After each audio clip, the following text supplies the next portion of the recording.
On behalf of the organizing committee, organizing team of this international FDP faculty development program on statistical tools and techniques in social sciences research, I feel a great pride introducing our today's resource person, Professor Gilbert C. Macleod from Cagayan State University, Philippines.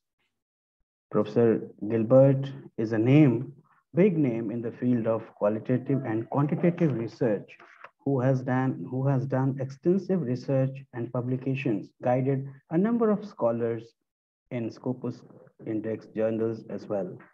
His expertise are not limited to one area of research. He is a man who handles many projects depending upon school culture, organizational leadership, community, and other statistical analysis. Today, he will be talking to us, he will be enlightening us on methodological review. That is one of the important segments, one of the important topics of our FDP. This 5-day FDP will be enlightening for all of us if we are listening to Professor Gilbert ji and trying to do some practice meanwhile. So without wasting time, I would like to introduce his personality, and I would like to welcome you, sir, Professor Gilbert ji, on today's forum, and I request you to take the floor and enlighten us, guide us, motivate us, train us towards doing better in the field of research through this session. Yeah, Professor Gilbert, over to you, sir. Thank you, Professor Sunil. Thank you, Dr. Sadhan Vita Singh. Thank you to the organizers of these statistical tools and techniques in social sciences research hosted by Amity University of India. To tell you the truth, Cagayan State University, where I am an associate professor and university director, is catering many Indian scholars in the field of medicine. And we are very happy that most of the graduates of the College of Medicine of Cagayan State University passed the doctor's examination in your country. So it's a form of mutualism, and we work together to achieve a common goal towards internationalization of education. The topic given to me is all about methodological review. And to tell you the truth, when you talk of research, it talks about science, it talks about facts, it talks about theories, it talks about principles, laws, and other factual basis or scientific body that will contribute for human consumption and for the benefit of everyone. So now let me try to have a learning activation, because some speakers already ahead of me have already talked about the beauty of research that lies beyond what's all about research. But on my part, I will be sharing my experiences on how a research methodology works in a particular research project, research study, research program, or a big research project that can be funded or that is being funded by external funders or external organizations. Now, let me begin with this. What makes a research paper scientifically sound? Because I am very sure that with the number of participants we have who are also experts in their own field of specialization, it would always tell us, and you would always confirm, that a research paper becomes scientifically sound when the methodology part is or can be replicated, when the methodological part of that research is sound or properly conducted, properly experimented, of course, with the spirit of science and ethics. Number two, what do we usually, or where do we usually find the gap of a research? I think if you have suggestions or answers to these questions we have in the screen, then I'm hoping that it will become a participatory discussion among us. And of course, number 3, what do you think are the best research method to be used? And number 4, do you read about what is new in your research methods? Now, I would like to call participants or members in the group who would like to answer any of the 4 questions we have in the screen. Anyone who would like to provide an answer to any of the 4 questions here in the screen before we proceed to the actual meat of our session? Perhaps Dr. Swadhanvita can read one question and provide his answer to that question. So I have to answer that question as well. So the first question is, what makes a research paper scientifically sound? I think as a researcher, if I have to see the methodology part and your results and discussion part has to be really sound to get your paper accepted in any good journal. Good standardized, your either Scoopers or your UGC, ABCD journals, whatever it is. So your methodology has to be very strong as well as sound. If you have to find your paper into some good Scoopers journal. So for the first, my answer is that. And for the second point, where do we find our research gap?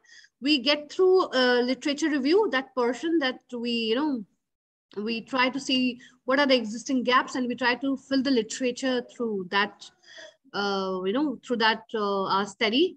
And the next question is, what do you think are the best research methods to use? I think a combination of both qualitative and quantitative is the best thing one can have in a research paper. If you quantify it, like yesterday, we saw how PLS makes your research paper more scientific.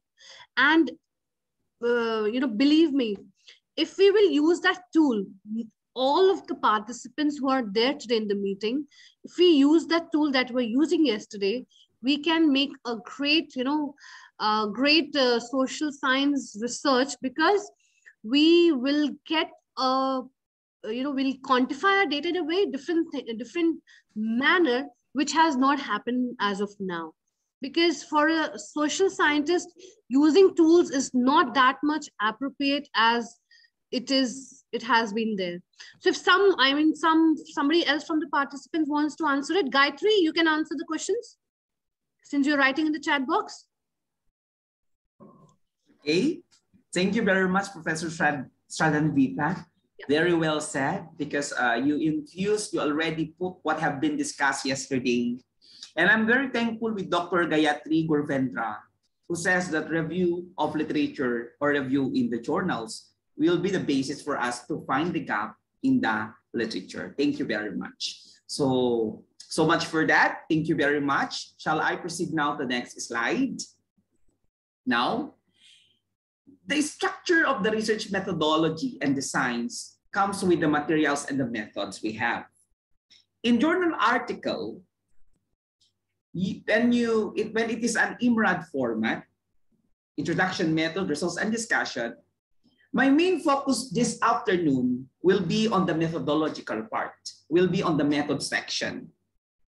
And usually, in the research journal article, what are the subparts of the methodology are the research design, the respondents in the sampling technique, if you use quanti or quali, the instrumentation, the data gathering procedure, the ethical protocols of the study, and even the statistical tools and data analysis. And this is somewhat new for us because it's not common to all the research journals we have that they put references in the methodological section.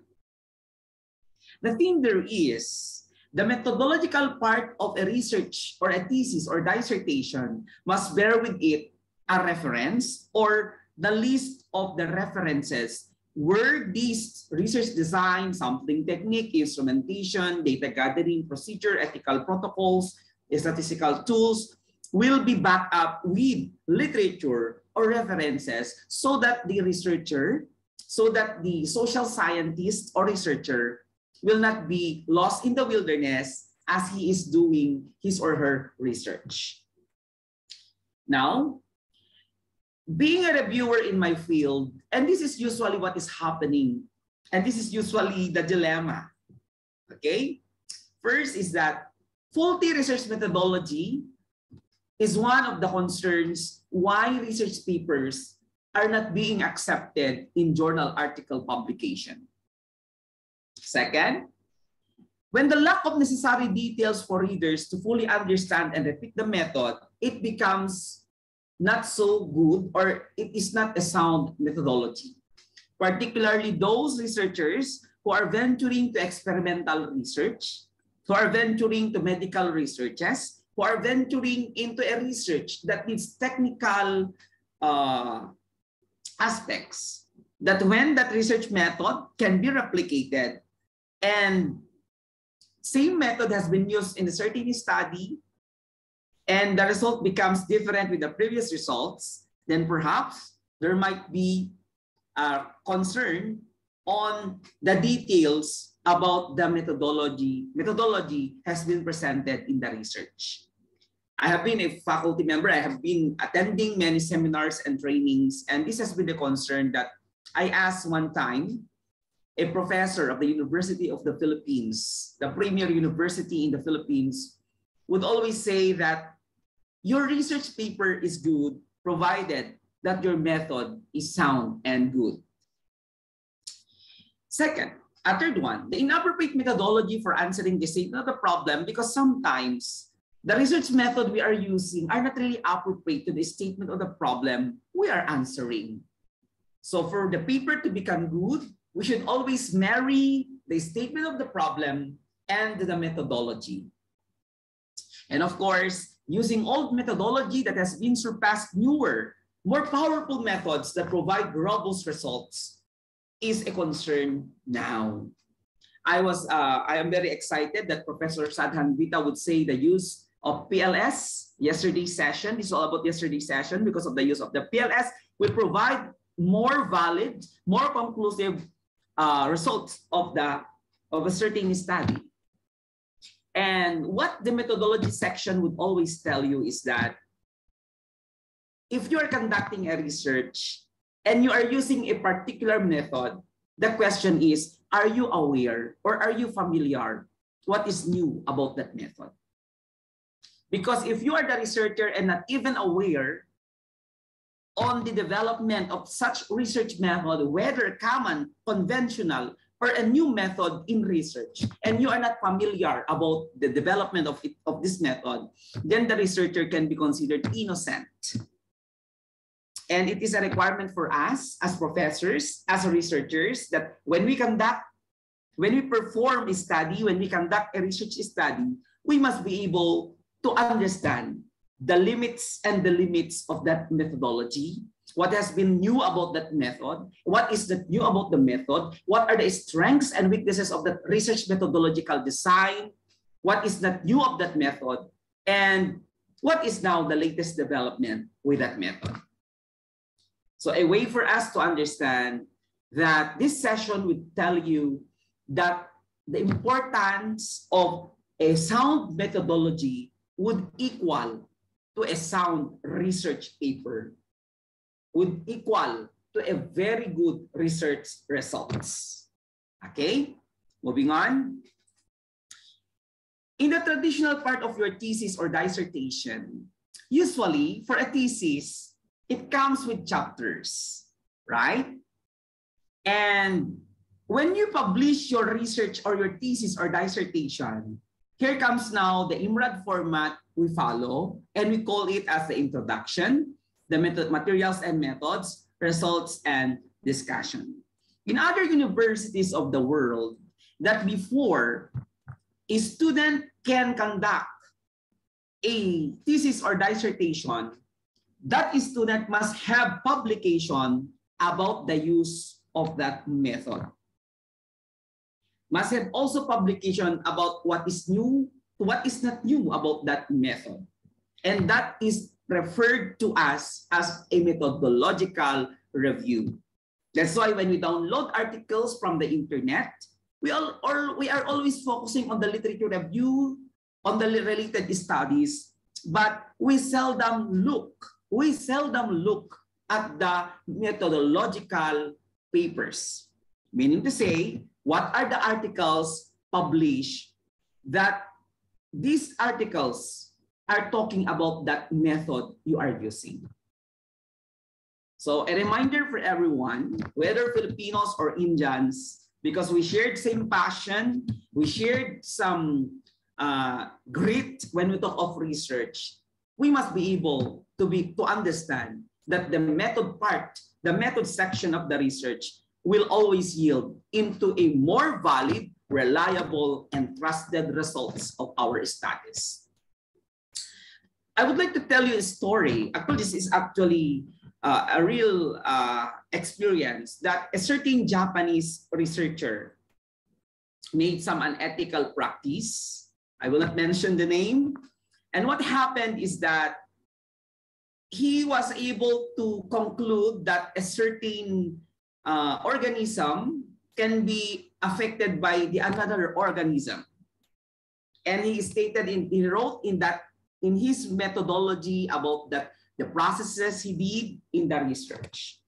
And here comes now the body who validated the results of the study.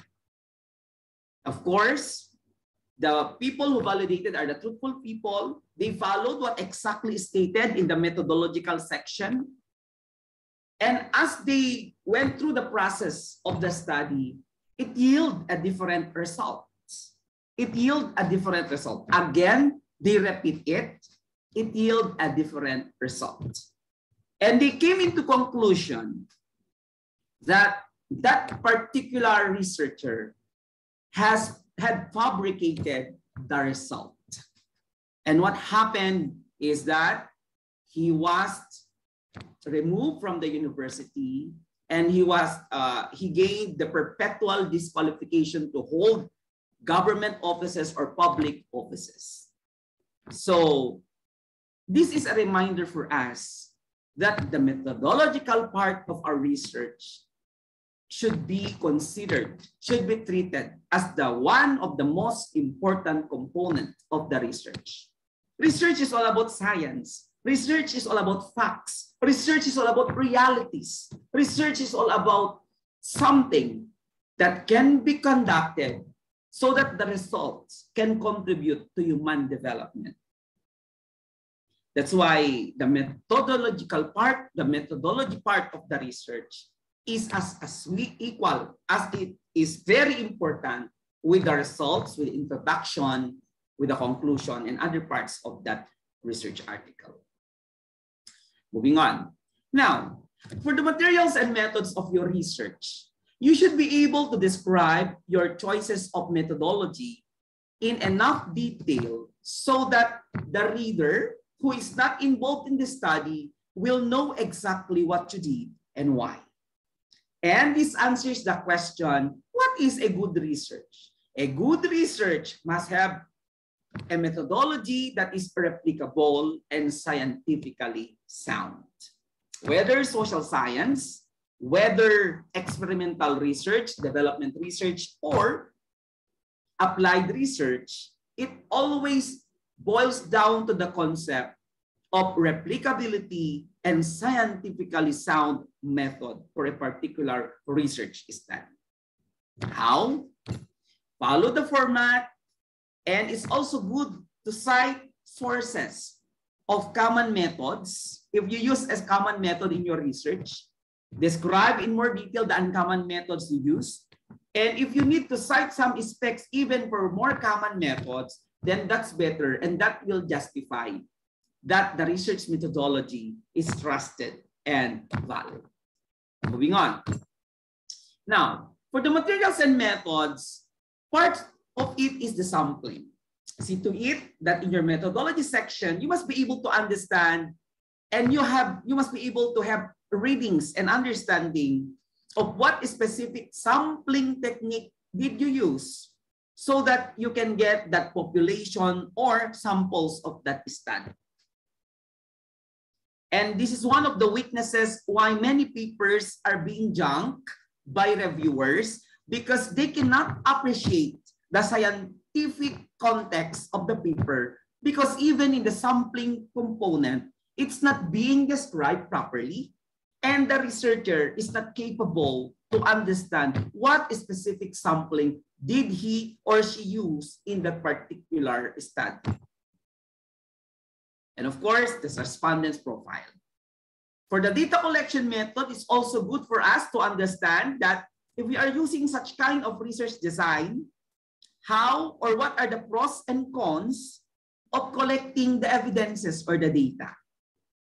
The question is, do we read the literature how to follow such data collection method?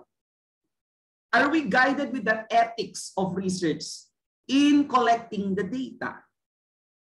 And of course, the measures and data analysis you will use so that we can interpret the findings. Moving on. Now, with that concern we have, let's try now to look at the 4 approaches to research design. I will make this very short so that we can have more discussions afterwards. There are 4 approaches to research design. First is the quantitative research design, which you all knew about it. Second is the qualitative research design. Third is the mixed methods research design. And the 4th is the community-based participatory research design.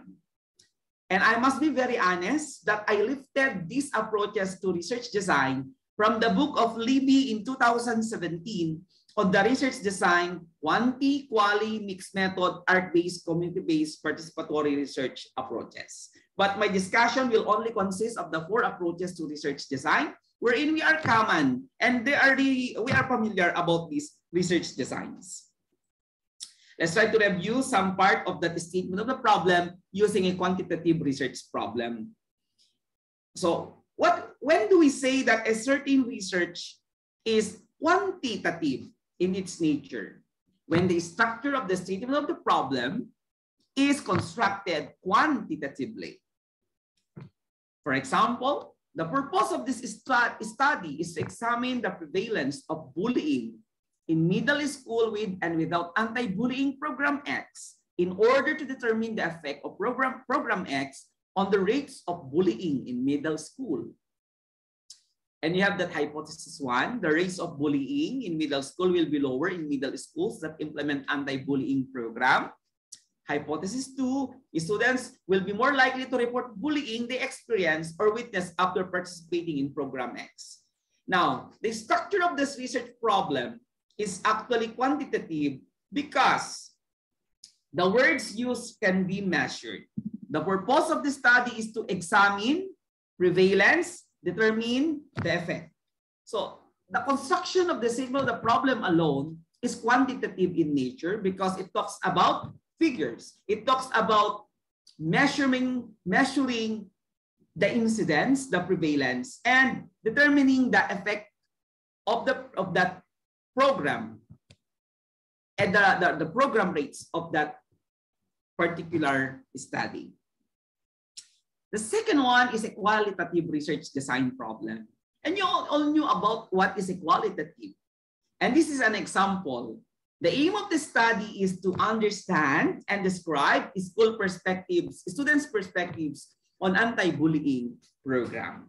From the structure of the question alone, it is mainly qualitative because it talks about, number 1, what kinds of bullying did the students experience or witness before program X? Number 2, what did the students think of the program X and why? And number 3, how, if at all, do students think about X has affected bullying in their school?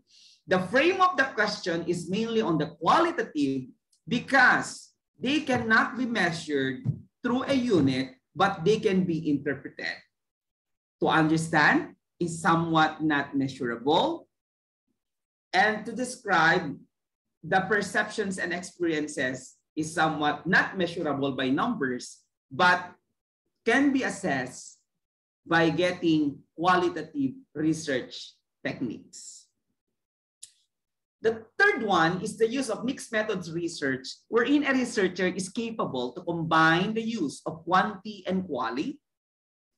And the example we have here is the purpose of the study is to describe, take note, describe and evaluate the effect of anti-bullying program X on bullying in middle school using a mixed method approach. We follow the sequence. Quantitative research question must come first, to be followed by qualitative research question, and the third will be the mixed methods research question. And the third mixed method research question states that how does the mixed method design of the study contribute to our understanding on the effect of anti-bullying program X and the nature of that effect. Okay, and of course, we have also what we call the art-based design problem. It is more on how things are being interpreted based on the art inspiration.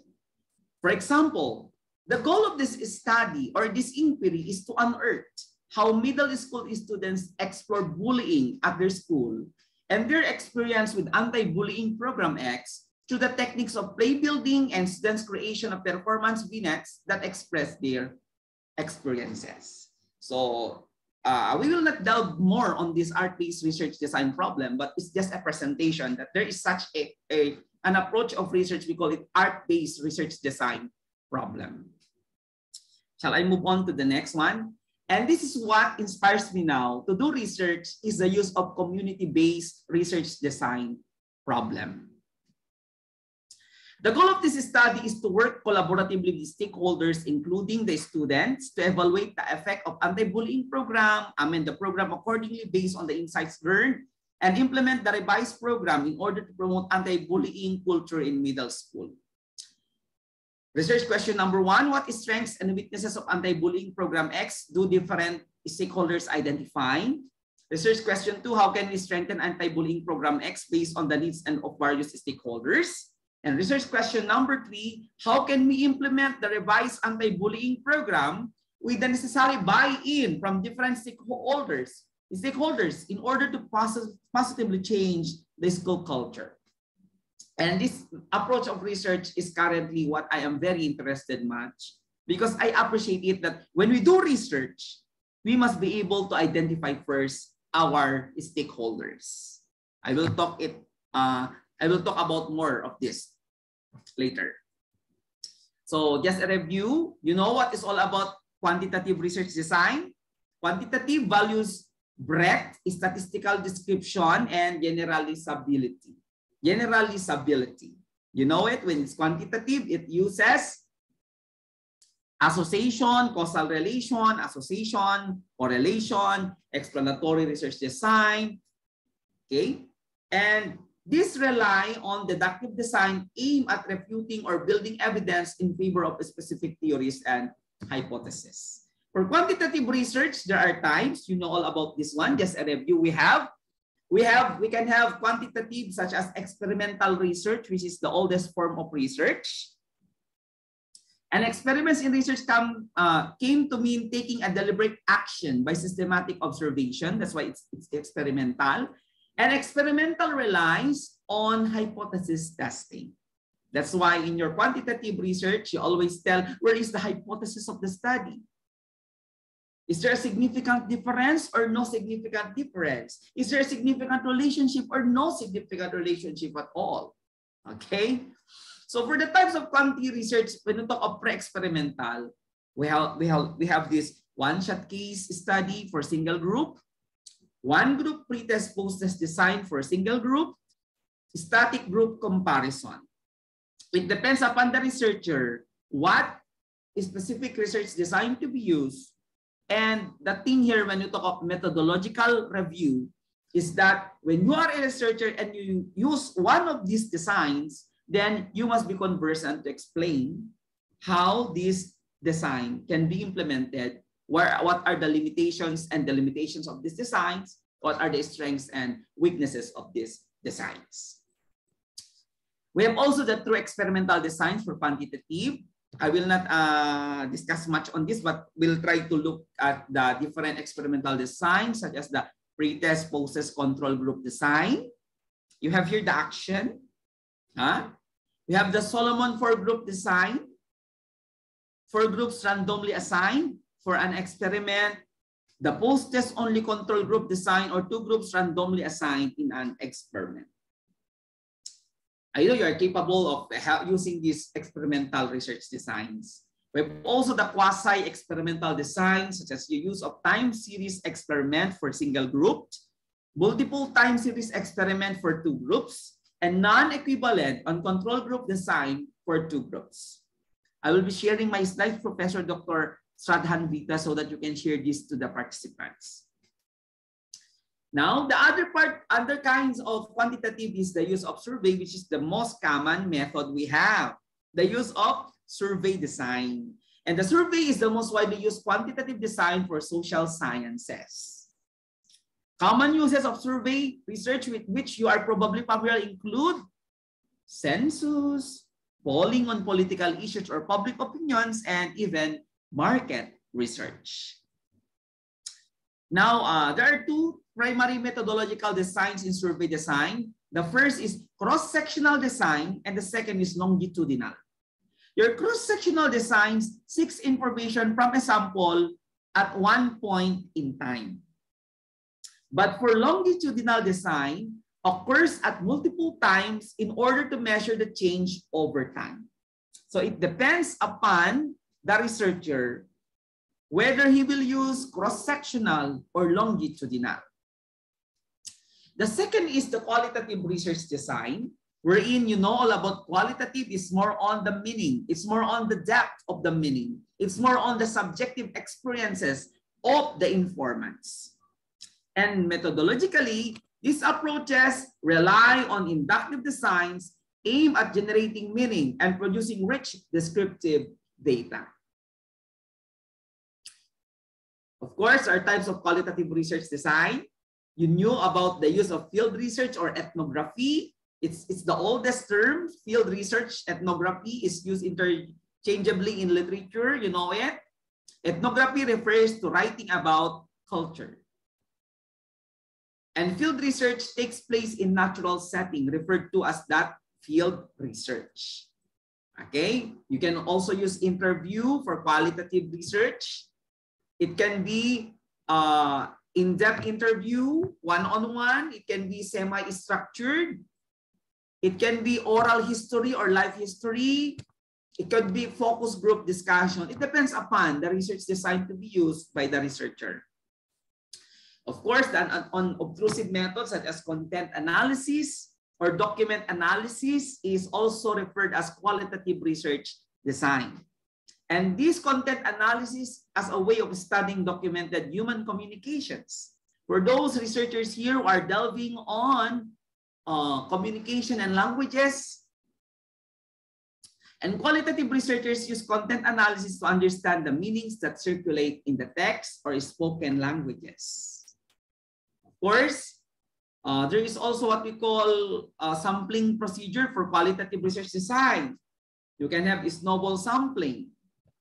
You can have convenience sampling, quota sampling, or if you're capable to use 2 or more sampling strategies in one research, then that could be mixed sampling strategies. Okay, so can I proceed to the third one? The third one is the use of mixed methods research design. This is what the question will answer already. This answers the question. Which method is the best method to be used in strategic study? Professor Stradhan Vita would always affirm that the use of mixed method is encouraged. And that's true, okay? Because mixed method research involves collecting, integrating quality data into a single project, and therefore may result in a more comprehensive understanding of the phenomenon under investigation. MMR relies on combining deductive and inductive designs to generate both quantity and quality data and integrate data sets in some ways. These approaches are appropriate when your purpose is to describe, explain, or evaluate, and are particularly useful for studying complex problems or issues. Just a sec, Professor. Student has raised hand. Dr. Gayatri, you have a certain question? Yes, Dr. Gayatri. Hello? Yeah, I'm just trying to figure out. She has just raised hand. I don't know why. Dr. Gayatri, you have a certain question? Perhaps Dr. Gayatri can raise his question afterwards so that I can finish his topic. Yeah. Okay? So why mixed methods research design? Because there are 4 types of integration according to Presswell. Merging the data with the use of quantity and quality results are brought together and compared. The second one is explaining the data, wherein you only focus on the qualitative data being used to explain the results of the qualitative data. Qualitative data are being used to explain the results of the quantitative data. That should be. Third one, building the data. The qualitative findings are used to build the quantitative phase of the study. And the last one is embedding the data. One set of data is used to augment or support the other set of data. Moving on. So you can have MMR using explanatory sequential designs. Meaning to say, you begin with quantity methods, which are followed by qualitative methods designed to explain the quantitative findings in depth. Okay. The other one is convergent or concurrent design, which involves collecting both quantity and quality data, analyze both data sets, and then integrate the 2 sets of analysis in order to cross-validate or compare the findings. As what you can see in the figure. So quantity phase and qualitative phase are being involved together, are being integrated. Okay? And of course, we have also the nesting qualitative data in quantitative designs involving using quantity method as the primary method, nesting a qualitative component in the design. One may collect the data set simultaneously or one before other, depending on how you are using the qualitative data to enhance the quantitative component. That's why it's called nesting. Okay? Of course, these are the types of mixed methods. Explanatory sequential, exploratory sequential, convergent, qualitative nested, quantitative nested. Moving on. The fourth one, which I would like to talk about, is the use of Cbpr, or your community-based participatory research design. And what is all about this one? Cbpr has emerged in the last decades as a transformative research paradigm that bridges the gap between science and practice through community engagement and social action. You might agree or disagree that this has been my observation. If the research is social science, sometimes the results are not being used, are not being utilized by the people. Yes or no? Because it's for social science. But when the research is all about applied research, and it talks about development of tools, development of machines, development of gadgets, etc. Of course, the results are actually being adopted by the community, by the people. So there is actually a gap between an applied research to a social science research. And that's the dilemma we are facing now, because sometimes social science research results of that social science is not actually being 100% accepted by the community. And here comes now the new method we have, the community-based participatory research design, that before you design, before you conduct a study, you should already have established participation with the community. You have already understood their needs. You have already identified their gaps, so that together you as the researcher and the community can carry out a research, and later on the results will be adopted. Okay, so shall we proceed? The principles of Cbpr says that the community is the unit of identity. The thing is, we do research because we would like that the community will learn from that particular method. We build on the strengths and resources within the community, particularly if we are teachers. And if we are teachers, when we do research on bullying, whom do we involve? The problem is, we just go alone as researcher. And later on, after having the result of the study, then that's the time that we call upon the stakeholders to join us, which is actually, the results will not be accepted 100%.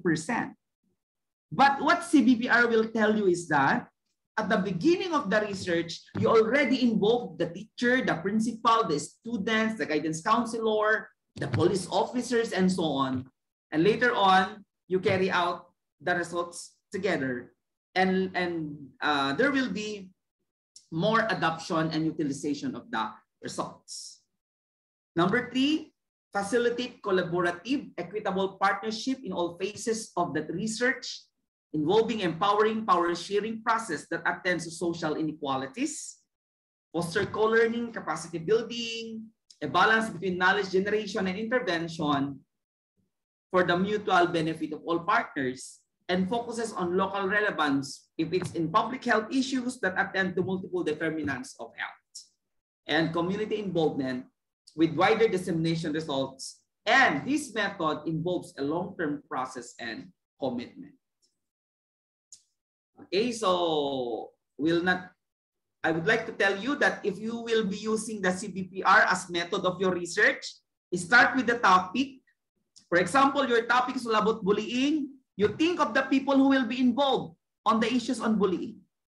The parents, the teachers, the school administration, even the police officers, even the social workers are also involved in the topic.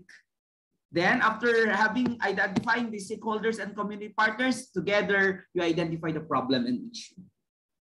And after that, you conduct a literature review about that issue and create a problem or issue statement. And that's actually the beauty of Cbpr, for us to understand that a certain methodology, a certain result of the study can be acceptable by the community. Okay, now this is the example. For example, the problems in bullying in school. The stakeholders partner may include the teachers, student parents, guidance counselors, social workers, administration, after-school programming staff, even the law enforcement, researchers in sociology and psychology. Then, solicit formal input from deliberately positioned members, and can be essential as you seek to formulate the problems and develop culturally competent approach to investigating. Okay, we'll not delve much on this. And of course, when you talk of that materials and methods, which I have presented a while back, I'd like to tell you that for a research methodology to be strong, you must be able to have a full details of the method you use to conduct the research, whether quanti, quali, mixed method, art-based, or Cbpr. Provide tools, procedures, and materials you use to gather data, and provide criteria you use to select participants or sources. Now, the topic I have is methodological review. How do we review the methodology? Remember that your aim is not just to describe the method, but to show how and why you applied them and demonstrate that your research was rigorously conducted. Research is all about fact-finding investigation, so therefore it should always be based on facts. You focus on your objectives and research questions.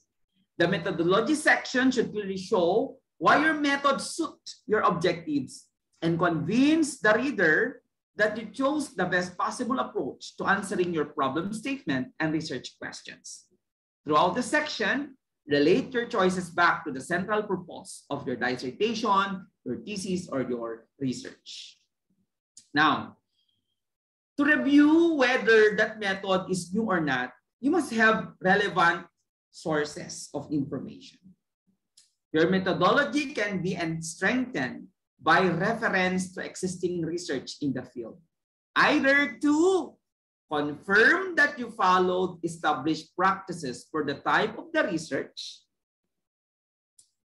discuss how you evaluated different methodologies and decide on your approach, and show that you took a novel methodological approach to address the gap in the literature. If I were the reader and I will be reading your research, the first thing I need to know is your method. The method should be scientifically sound. Okay? Moving on. Consider how much information you need to give and don't go unnecessary detail. If you are using methods that are standard for your discipline, you probably don't need to give lots of backgrounds or justification. If you take an approach that is less common in your field, you might need to explain and justify your methodological choices. Now, in the methodological review, and if you are a researcher, it is right and proper that the researcher may have to discuss the obstacles in using such method. If you encounter difficulties in collecting or analyzing data, explain how you dealt with them. Show how you minimize the impact of any unexpected obstacles in your research, and preempt any major critics of the approach, and demonstrate that you made the research as rigorous as possible. I have a tip to share.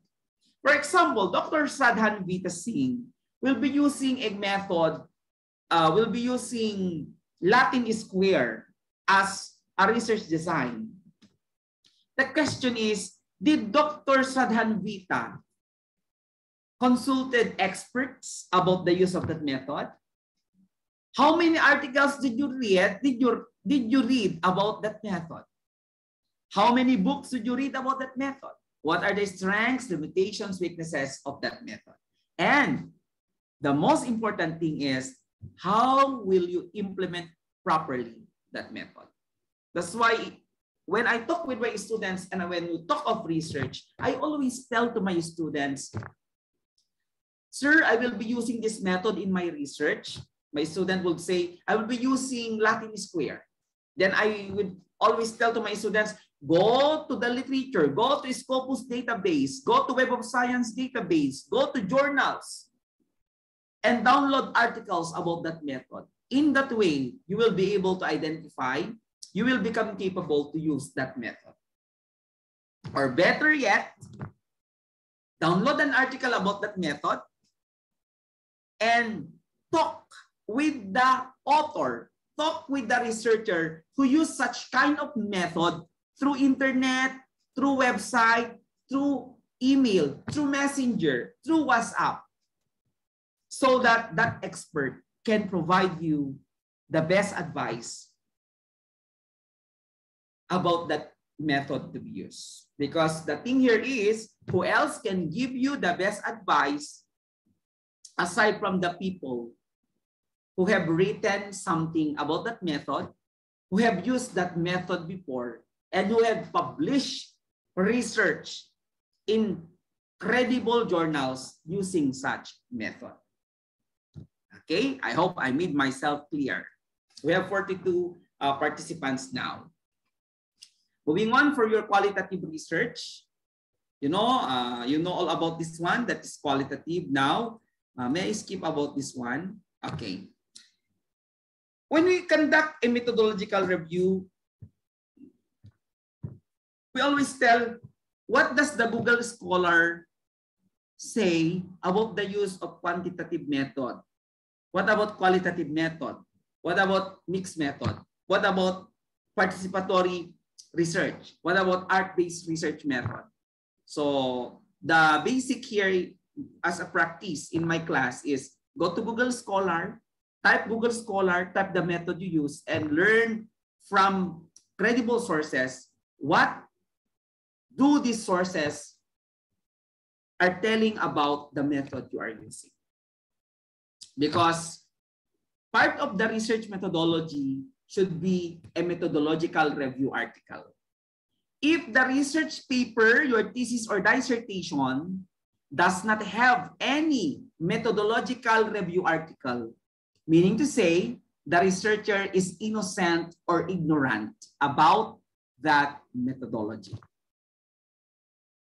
A requirement is that the author must have a methodological review about that method, because a review paper is synthesizing 250 to 300 to 1,000 research papers about a certain problem of inquiry, about a research method.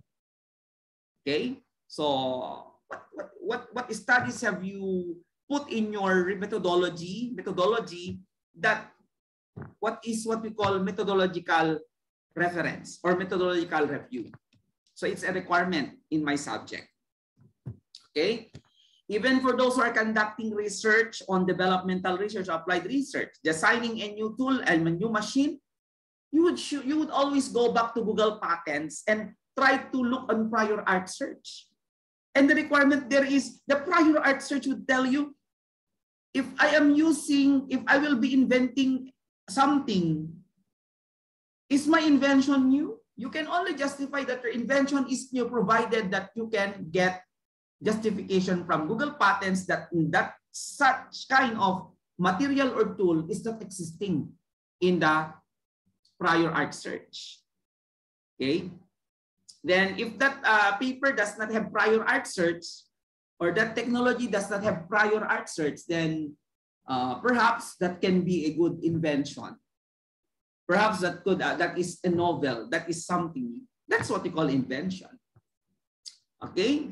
I always tell also my students to go to the directory of open access journals, because in that way they can be able to find methodology, methods and designs using studies using quanti, quali, or mixed method research design.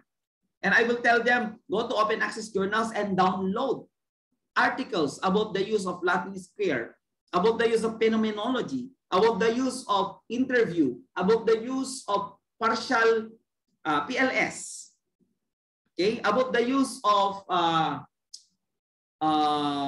snowball sampling, and so on and so forth. Because we cannot become expert unless we have readings, we have prior experience about something. That's why I encourage Indian professors here that when we require our students to do research, we should always tell them, are you capable to understand what is new to what is not new about your research method? Okay. Then I always tell them you can also search for Semantic Scholar, because Semantic Scholar is it's a very powerful tool that will help you get scientific literature about the method you are using. And for my class, it's just a sharing, is that I tell to my students when they will use a certain methodology, I ask them, you need to answer the literature review matrix, wherein you need to get 15 articles about that methodology, get the parameters and variables, the objectives and focus of that paper, the methods being used, the findings, and the gaps they address. And in such way, they will be able to understand how to execute or to implement such research methodology. Okay. I also tell them that you must have a research method canvas, wherein it's a canvas like this. Then the student will just put in brief what is about the introduction, the research problem, the hypothesis, the research design, the respondent, instrumentation, ethical consideration, data gathering, statistical tool. In such a way, if you are the professor, you will not be reading a lengthy paper, but in this canvas alone, you can already understand that if the student is using properly a good method or appropriate method for that study. Okay, next. Of course, in referencing like this, one author, two authors, two or more authors, several works. So for one author, Jonas 2015, Jonas 2015 close and open parenthesis. For two authors, should be written Olikinov, Salo, and Zamora 2016, Olikinov, Basolo, Zamora 2016. Three or more authors can be used with et al. Several works could be by the same author published in the same year, Fox 2015A, 2015B, 2015C, alphabetized by title, ignoring articles and prepositions. And of course, if there's personal communication, Barile Personal Communication 2016. But we have now the APA 7th edition. That's the new trend in journal publication now. Use the APA 7th edition. Okay? So I have been a reviewer of a Q1 journal.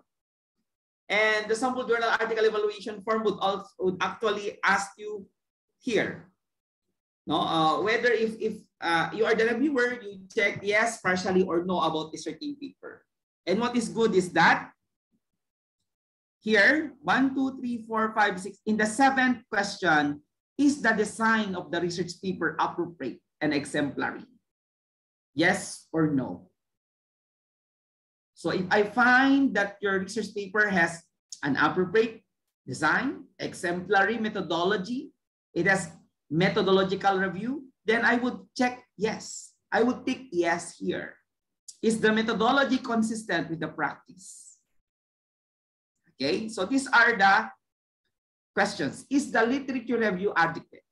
So fulfill first these questions so that the paper will be accepted for initial review. Okay, now remember that a strong methodology is not just describe the method, but to show how you applied them and demonstrate that the research was rigorously conducted. Okay, now what is a methodological review? Remember that a methodological review describes employed research design, methods, and procedures in educational research. It highlights the strengths and weaknesses of methodological tools and explores how methods constrain or open up opportunities for learning about educational problems. This review focuses on new methodological approaches, modifications of existing methods, and discussion of quantitative and data analytic approaches. A literature review is a search and evaluation of the available literature, your given subject or choose topic area. It documents the state of the art with respect to subject or topic you are writing about. These are the reviews that summarizes a methodological issue and provide best practice recommendations. That's why a requirement for a research, it must have a methodological review, because it answers what is new about that method and to what is not new about that method. And what will your research do for that certain method? Okay, so we have steps for methodological review here. Like any other steps of literature review, you need to select a topic, search the literature, develop an argument, survey the literature, critique the literature, and write the review. Okay. I am showing you a framework of a methodological review titled Lean Production in SMEs, a literature review and reflection on future challenges by Belhadi and his associates in 2018. In his study, the process came with the preparation of the review, wherein he get references from publications consulted on the journal papers about the topic. And the keyword he used are Lean, SME, Six Sigma, JIT, TQM, etc. From that, he put this into a database selection like the Google Scholar, the Science Direct, the Inter Science, the Emerald, Taylor, Francis, and Springer. And he identified and selected 87 papers from international journals 18 papers from proceedings of international conferences. And from this, he established a classification scheme. The paper has been classified according to their content of the topic, perhaps, or the method, and classification according to the research methodology employed, whether quanti, quali, mixed methods. The next step was to review and classify the publication, and the last part is to explore the research areas. In such a way, the author would say that when we talk of financing education, most of the researches conducted there are on qualitative or quantitative or mixed method. That's why when you do a research, and I will ask you a topic, for example, your topic is on family planning, and you did a methodological review for the Asian continent, and that's the time you can say that in Asia, most of the studies conducted on family planning are using quantitative. In Europe, they are mostly using qualitative. Or in Australia, for example, they are using mixed methods research design. So that gives already an impression that the researcher has read many topics about, or many papers about that study. And that makes us expert researcher, global researcher, or international researcher. Okay, now to begin with our literature review, methodological review, traditionally, this is what I am doing. I let my students download all the articles from the internet, and they put this in folders. For example, the pink one is the topic about quantitative study about water crisis. The blue folder is qualitative study about water crisis. The red folder will be the mixed method studies about water crisis. In such a way, you will be able to become capable to understand that you are using the correct method for a particular study. Now, for leadership in education, which this is actually my expertise, is the basic step you can do here, because journals are welcoming. You know, it's easier really to publish review articles than a research article. Why? Because research review articles have seen as a way to provide the gap in the literature. So I have been invited by a friend from Malaysia who is a prominent professor in educational management. And this is our actual partnership, is that we would like to do a review of research on educational leadership and management in the Philippines. And the task given is to focus on topographical reviews. So the beauty there is educational leadership in Asia, in Indonesia, educational leadership in the Philippines, educational leadership in Malaysia, educational leadership in Singapore, educational leadership in India. And we download articles about educational leadership in different countries. And we capture studies of both leadership and management education, and we analyze the full English language EDLM literature in the Philippines. And the task was perform Google Scholar search on all journals with key terms on school plus principal plus leadership plus management plus Philippines. This is only for the Philippines. For Malaysia, we remove Philippines, we change it to Malaysia. For India, we change it Malaysia, we put India. So in such a way, there is a screenshot as follow. So as we type school leadership, management Malaysia, it says that in Google Scholar, we have 77,600 studies about this in Malaysia. So same as also the method you do when you do a methodological review. Okay? And for Google Scholar, we'll shorten sources per page, perform up to 100 pages of sources.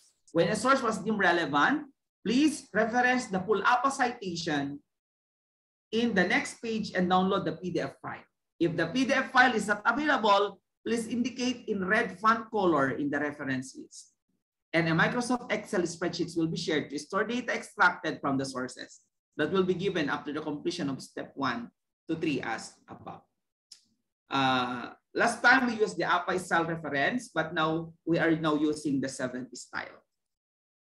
Okay, so what are the other tools you can use for methodological review? You go to Google Scholar, the LiveGen, Semantic Scholar, the ZLive, the Sage Journals, the Taylor and Francis, the Elsevier, UCLA Library, Directory of Open Access Journals, the PubMed Central, World Data Bank, World Bank's Open Data Initiative, and in the Philippines, use Philippine e-journals. Okay, so I'm sharing to you the list of the tools, the referencing platform. Okay, so example, Google Scholar. Here, I click fisheries review articles. It has 1,010,000 results. Okay. Then this is all about the LiveGen, the Z Library, the Semantic Scholar, the Sage Journals, the Taylor and Francis, the Elsevier, wherein you can also have access. The UCLA Library, Asian Development, Biomed Central, Directory of Open Access, National Bureau of Economic Research, Proceedings of the National Academy of Sciences of the United States of America, SSRN, or the Social Science Research Network, the Philippine e-journal if it's for Philippines. Okay, now for the types of review you are using, it can be integrative, theoretical, or methodological, but my topic is in methodological, the way how you examine research methods that have been applied to a particular problem. Now the question is, what is your research topic? And you tell me about the research topic. After doing the methodological review, you are capable enough to answer what will be the most appropriate methodology to use in that particular problem of inquiry. Okay, so another procedure, you know, the new trend here being used when you talk of methodological review, which I failed to infuse in my presentation, is the use of PRISMA method. PRISMA, P-R-I-S-M-A method. Okay, so for example, I'll give you an example that a certain study is doing this, no, published paper in the scoping is from 1872 to 2017. Remember that when you do a literature review, you must be able to understand the scope of the year. So in this example, the paper comes from 1872 to 2017, and he get papers from Scopus, Science, Google Scholar. He did a manual filtering, categorizing, and data analysis. And from that, he categorized according to natural history, potential threat, and research history. Okay, so, and he was able to deduce that for the grand design of his paper, it could be a mission of deep sea research, programs, priorities, and strategic plan. Okay. So same as also with this figure I am showing you. 236 records is clean as identified through PubMed database. No duplicates, 198 records excluded, not focus and methodological synthesis. And from that, there are all actually 38 full text articles assessed for eligibility. And most of the use studies have 7 full text articles included with Delphi study, protocol, and guideline. And you know, the study resulted 31 studies included quanti and quantitative synthesis. Okay, so same as also with this PRISMA method we have. Okay, remember that when you use a method, you must download many articles about that method. But first, the question here is, where will you get the reference? Get it from trusted journals. Get it from quality referencing sites. Okay, so remember, my dear professors, Indian professors, that methods followed should be described usually in chronological order with as much as precision and detail as necessary. Standard methods did not be mentioned or describe reference to the literature as long as it is readily available, and modification of standard techniques should be described. If the method is new, it should be described in detail. Okay. For example, in a manuscript of journal targeted at researchers in biophysical aspects of agroforestry, It is not necessary to narrate all minute detail how sampling materials or sites were selected and how samples were done and prepared for analysis and so on. Remember, however, that the journal's editors may ask for additional details for any item. Okay, the materials and methods section is presented in past tense. There is no standard rule on the use of active or passive forms. And follow the journal norms. If the journal is strict about it, use your personal preference. Okay, so on my part, I'd like to promote the journal I am connected with, wherein you can also publish for Scopus. We have the studios de Economia Aplicada. The subject area are on economics, econometrics, finance, economics, and econometrics, and still active indexing from 2012 to present. And the journal can be found here. If you wish to submit your paper, you may submit your paper through me being the guest editor of the journal.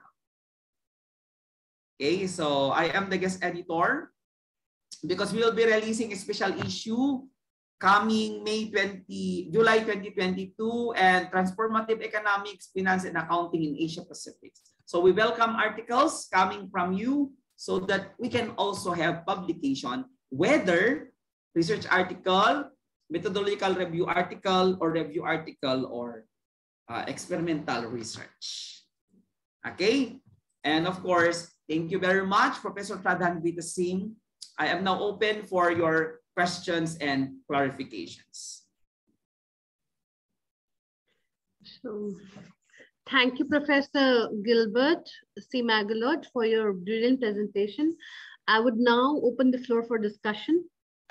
All the participants are requested to discuss the issues if they have any questions right now.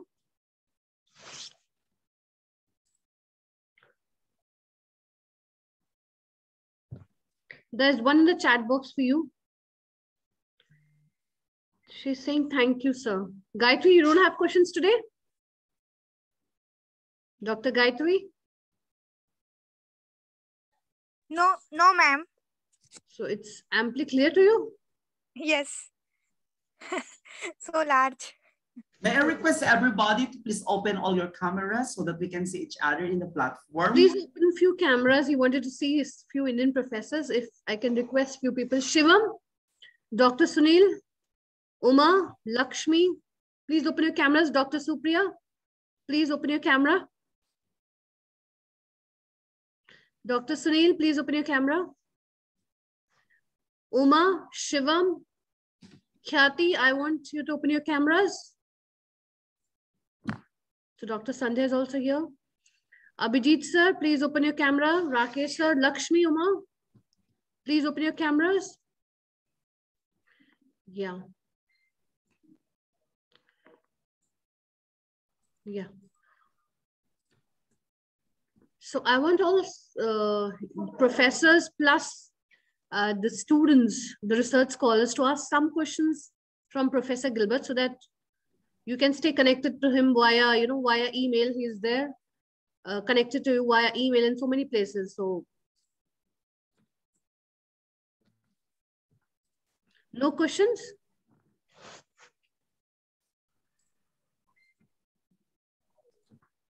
Okay, perhaps Professor Pradhan Vita, you are shy to ask questions.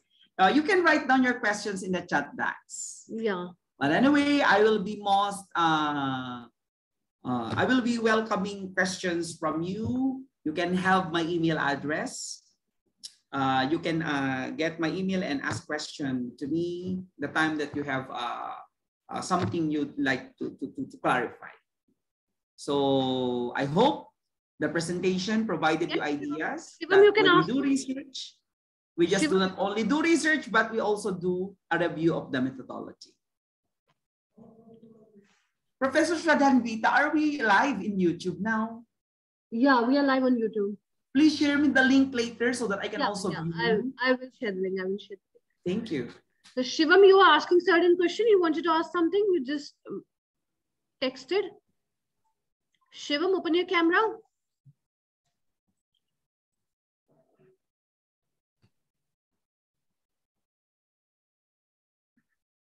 Shivam, you're able to hear me? A student of mine wanted to ask some question, but I don't know where is he right now. Shivam, you're able to hear me?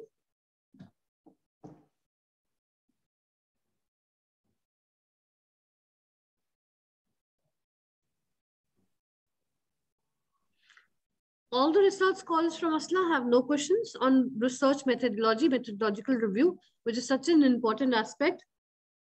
Shivam, you can ask. You are texting me on WhatsApp. You can ask your questions. Or you can write it in chat box also. We have no issues.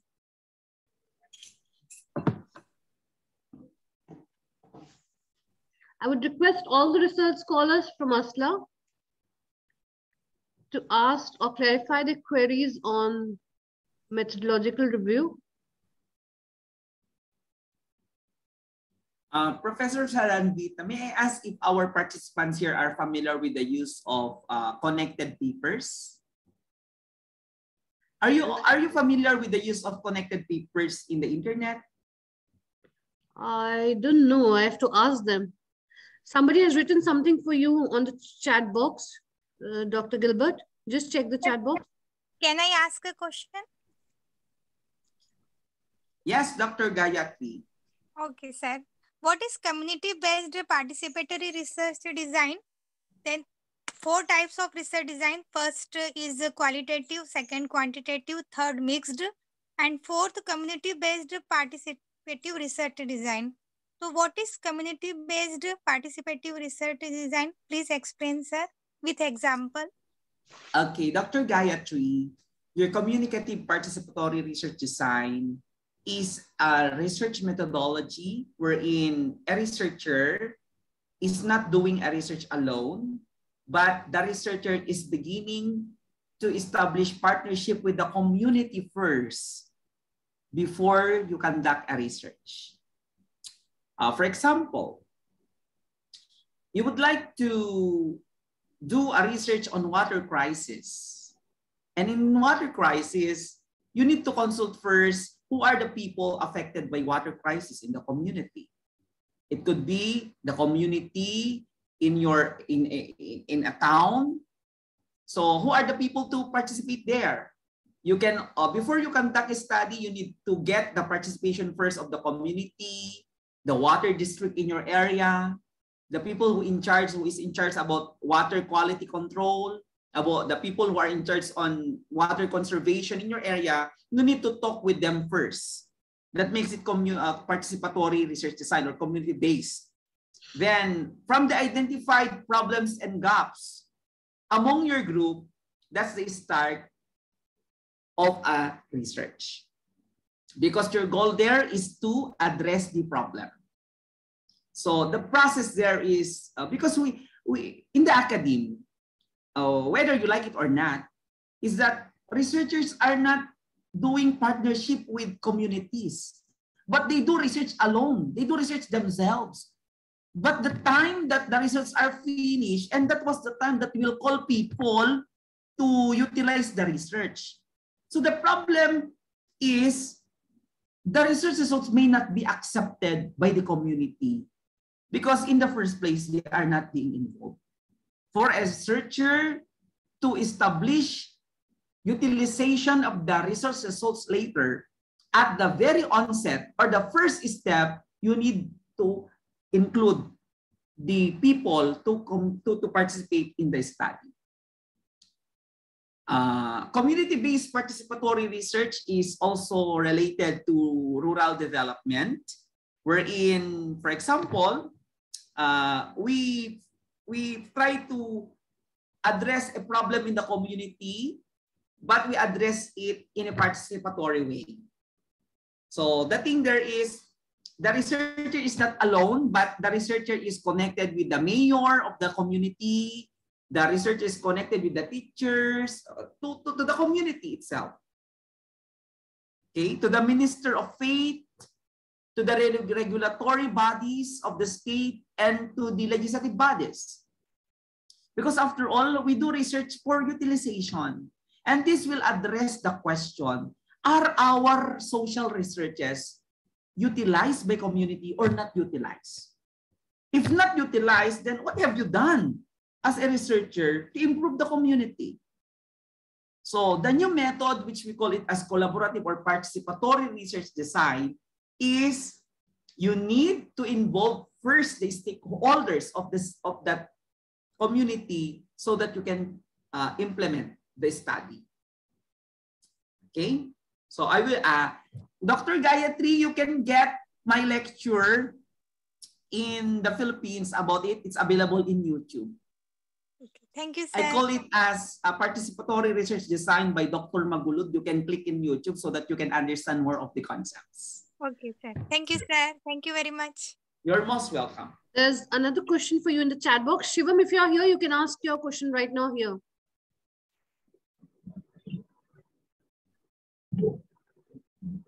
Shivam. Okay, we have a question coming from Shivam. Thank you, sir. The presentation made us clear of many doubts. I just want to ask one thing. Example, if I am writing something which is more on theories or theoretical concept, how to transform it into a more methodological way? Okay. Remember that theories emanate from research. And before a theory becomes a theory, there are already experiments conducted about it.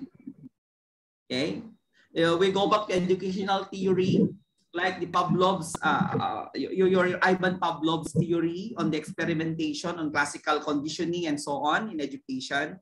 You could actually say that the main method being used so that they can come up with a theory is more on experiment. So in my suggestion here is you can always come up with a methodological review about a certain problem of inquiry.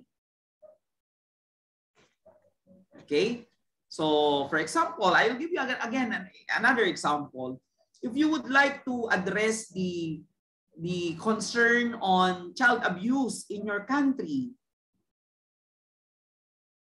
then perhaps you need to come up with the scoping of the literature. How many studies about child abuse conducted quantitative? What about qualitative? What about mixed method? What about documentary analysis? What about content analysis?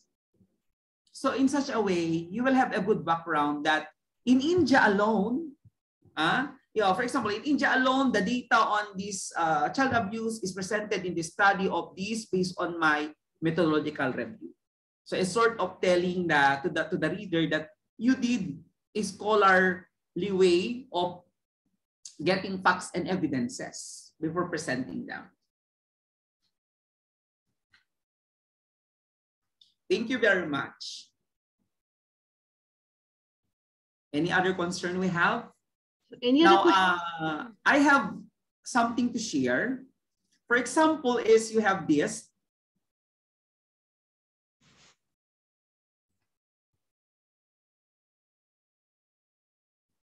Okay. What I am showing to you is the use of connected paper. Okay. And you would like to do a methodological review on the use of mixed method research.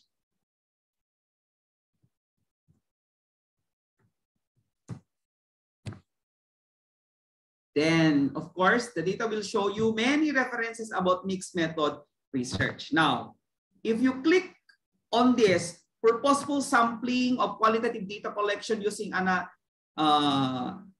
analysis, you can get already references that are being connected by visuals.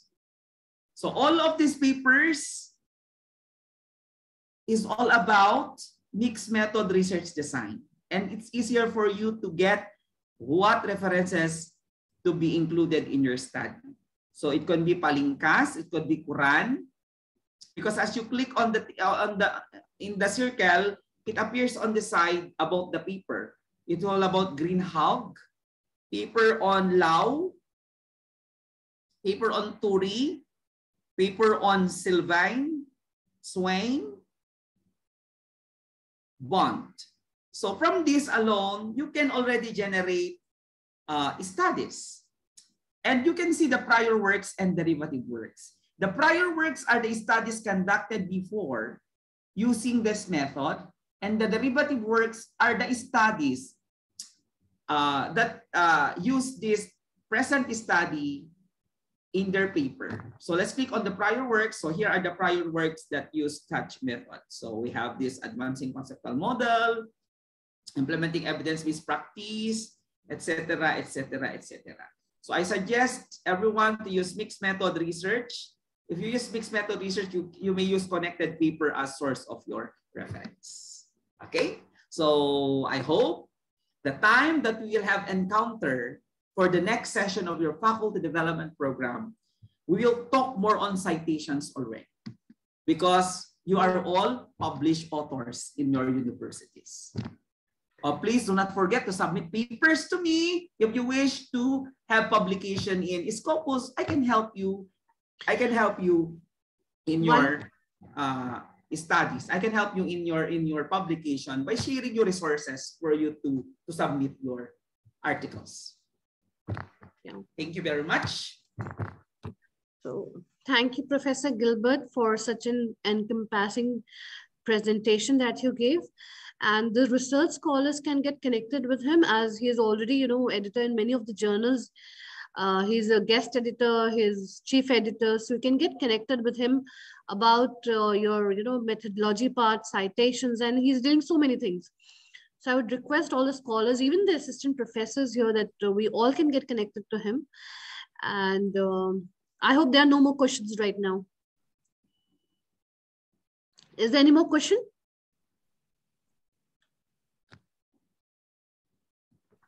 No? Okay, great. So we would like to thank Professor Gilbert for his encompassing presentation, and we would invite him more often for citations and other things that through which can remain connected. And the next part is tomorrow. We have a very important session which will be on SPSS by Professor Varghese from JNU. New Delhi, and please download the SPSS version that we have. The latest version is available on the website. You can download the trial version for your practice, and unless you practice that software, it is very difficult to learn. The way you did PLS, in the similar way, you need to do your SPSS also. So I would request all the participants, the research scholars here, the professors here, to please download SPSS for tomorrow's session, because it's an important session. And on behalf of the competent authority of Amity University, Haryana, I thank all the participants, all the resource persons for giving such an edifying presentations and encompassing presentations. And we are very hopeful that tomorrow also our session like today will be a very informative and very enriching for all of us. So thank you all for being as a patient audience, and you invested time with us. Thank you, Professor Gilbert, for your gracious presence here.